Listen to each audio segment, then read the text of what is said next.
ईशान फिर से अलग होने वाले हैं क्योंकि ईशान अक्षय को जेल भेजने वाला है। रीमा को भी सारी सच्चाई पता चल जाती है और इधर निक्की ईशान को बड़ा सरप्राइज देने वाली है, जिसके बाद ईशान निक्की को तलाक नहीं देगा बल्कि उसे मनाकर अपने घर ले आएगा। अब अक्षय ईशान को बार बार ब्लैकमेल कर रहा है कि मुझे जिम इन्वेस्टमेंट के पैसे दे दो, नहीं तो मैं तुम्हारी बहन रीमा को यह सब सच बता दूंगा कि मेरी पत्नी निक्की का किसी और से अफेयर था, तो वो ये बर्दाश्त नहीं कर पाएगी और वो सुसाइड कर लेगी। लेकिन ईशान इसका हल ढूंढ लेता है और वो खुद रीमा को ये सब सच बता देता है। अक्षय ने जो भी वीडियो और तस्वीरें ईशान को भेजी हैं, वो ईशान खुद रीमा को दिखाता है कि अक्षय कितना बड़ा धोखेबाज लड़का है।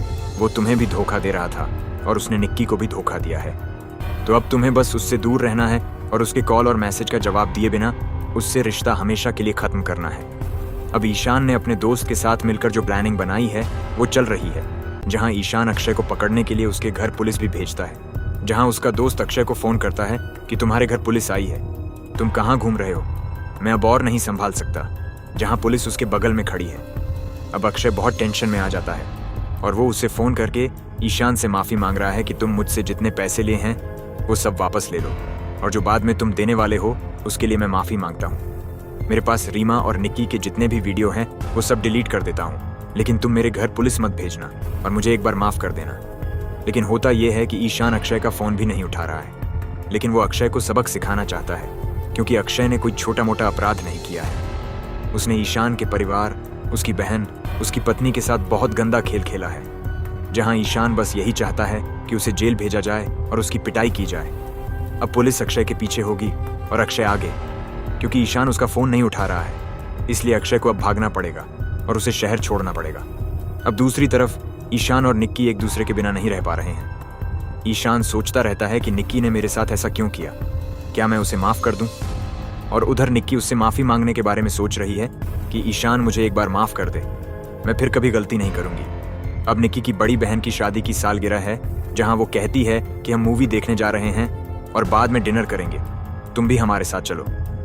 अब निक्की खुशी खुशी उनके साथ चली जाती है, लेकिन वो उसे रास्ते में ले जाते हैं कि हम तुम्हारी मंजिल नहीं है, तुम हमारे साथ मत चलो बल्कि अपनी प्रेम कहानी पूरी करो।